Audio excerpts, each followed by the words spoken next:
Hallo aus Fernando de la Mora an die ganze Welt. Ich bin jetzt schon seit einem Monat hier in Paraguay und eigentlich ist es echt super hier. Allerdings kommen hier 5 Dinge, die ich lieber im Voraus gewusst hätte, bevor ich mein Auslandssemester hier begonnen habe. Erstens, Vorlesungen. Meine Vorlesungen sind anders als in Deutschland. Natürlich, es ist ein anderes Land, es ist eine andere Uni. Allerdings sind die Unterschiede schon gravierend. Es gibt beispielsweise Tests, unangekündigt in der Vorlesung. Außerdem müssen wir viel mehr mitmachen in der Vorlesung und es besteht eine Anwesenheitspflicht, die ich zu 70% einhalten muss.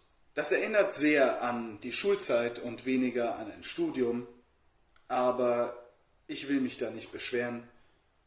Ich finde, auch so kann man sehr gut lernen. Außerdem muss man hin und wieder mal Präsentationen vorbereiten, um den Kommilitonen ein Thema zu erklären. Zweitens, Guarani. Für diejenigen, die nicht wissen, was Guarani ist eine Sprache, die ursprünglich auch hier in Paraguay gesprochen wurde und bis heute auch offiziell eine Sprache Paraguays ist. Natürlich sprechen die Leute hier nicht alle Guarani, sondern sie sprechen Chopara. Chopara ist eine Mischung aus Spanisch und Guarani und wird von der Mehrheit der Bevölkerung gesprochen. Das liegt daran, dass die Bevölkerung entweder Spanisch spricht und Guarani lernt oder Guarani spricht und Spanisch lernt, je nachdem, wo man aufwächst. Aus dem Grund gibt es dieses Gemisch aus Spanisch und Guarani. Natürlich ist man hier in der Region in und um Asunción etwas verschont von Guarani, da hier eigentlich alles auf Spanisch läuft. Hin und wieder hört man aber doch ein Wort auf Guarani. Ich habe ein paar Wörter mit aufgeschnappt. Die meisten Wörter, die man mir versucht hat beizubringen, habe ich allerdings vergessen. Was ich mir gemerkt habe, ist Jaha, das bedeutet los geht's oder auf Spanisch vamos. Capé, das bedeutet so viel wie Kumpel. Und Varea, was Hunger bedeutet. Drittens, der Flug. Es gibt bekanntlich keine Flüge zwischen Deutschland und Paraguay. Daher musste ich mich entscheiden, ob ich über Sao Paulo fliegen möchte, wie letztes Mal, oder über Madrid. Ich habe mich für Madrid entschieden und ich habe es bereut. Denn der Service ist nicht so gut wie auf den Flügen über Sao Paulo. Und auch der Flughafen von Madrid ist sehr unorganisiert im Vergleich zum Flughafen von Sao Paulo.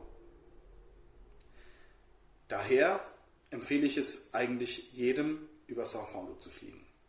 Viertens, Spontanität. Ich habe schon mal darüber gesprochen, aber ich muss das nochmal an dieser Stelle sagen. Die Menschen in Paraguay sind extremst spontan. Ich habe aufgehört, meinen Tag zu planen, weil sich immer spontan irgendwas ergibt. Man kann das nicht einfach ausplanen. Mal geht man spontan feiern, mal geht man spontan essen. Es ist wirklich nicht klar, was man macht, was der Tag bringt. Aber das ist auch nicht besonders schlimm. Denn das macht auch Spaß. Fünftens, Asado. Asado ist ein soziales Event, bei dem man sich versammelt und grillt. Das Ergebnis ist sehr lecker und es ist auch ein schönes Event, aber ich brauche das echt nicht jeden Tag.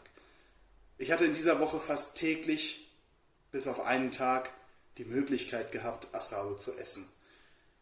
Aber ehrlich gesagt brauche ich auch mal Tage, an denen ich kein Fleisch esse. Denn das wird echt langsam zu viel für mich. Und als jemand, der nicht dran gewöhnt ist, kann das schon mal dafür sorgen, dass man dann plötzlich unbewusst anfängt, vegetarisch zu essen für einen Tag. Was mir tatsächlich gestern passiert ist. Und das ist absolut nichts Schlimmes. Das waren die 5 Dinge, die ich lieber im Voraus gewusst hätte, bevor ich mein Auslandssemester in Paraguay begonnen habe. Ich hoffe, es hat euch Spaß gemacht und euch interessiert. Schreibt mir bitte in die Kommentare, welche Themen euch interessieren, was ihr gerne über Paraguay wissen möchtet und was ich euch gerne zeigen kann. Und ich wünsche euch, egal wo ihr gerade auf der Welt seid, einen schönen Tag.